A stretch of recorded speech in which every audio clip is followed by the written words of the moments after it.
தேடி முத்துற வச்சோம் ஆசை கத்துற சத்தம் புரியாதா புரியாதா. ஹாய் ஃப்ரெண்ட்ஸ், வணக்கம். உங்கள் MM next level car care Coimbatore.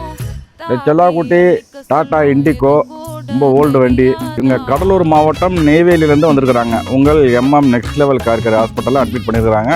இந்த செல்லாக்குட்டியோட பேரண்ட் மரியாதைக்குரிய சகோதரர் திரு விஜய் நம்ம ஹாஸ்பிட்டலில் அட்மிட் பண்ணது அவருடைய மேனேஜர் வந்து அட்மிட் பண்ணார். ஸோ இது என்ன விசேஷம்னா, மரியாதைக்குரிய திரு விஜய் அவருடைய அப்பா வச்சுருந்த வண்டி ஃபஸ்ட்டு அவங்க வீட்டில் வாங்கின வண்டி. இப்போ விஜய் வந்துட்டு நிறைய கார் வச்சுருக்கிறார். பட் ஆனாலும் அவங்க ஃபேமிலியில் ஃபஸ்ட்டு வாங்கின வண்டியை ப்ராப்பராக மறுசீரமைப்பு பண்ணுன்ட்டு இங்கே அமைச்சிருக்கிறாங்க. வேறு லெவலில் அவுட்புட்லாம் அதுக்கு எடுக்க போகிறதுக்கு மரியாதைக்குரிய திரு விஜய் வந்துட்டு நெய்வேலியில் பார்த்தீங்கன்னா விஜய் கேஷு எக்ஸ்போர்ட்ஸு முந்திரி பிஸ்னஸ்ஸு ஹை லெவலில் பண்ணுறாரு. அவர் வண்டி நாங்கள் வேறு லெவலாக பண்ண போகிறோம். எப்படிலாம் பண்ண போகிறோங்கிறத தொடர்ந்து பார்க்குறதுக்கு உங்கள் எம்எம் நெக்ஸ்ட் லெவல் காரோட எல்லா பேஜையும் ஃபாலோ பண்ணுங்கள். நன்றி, வணக்கம்.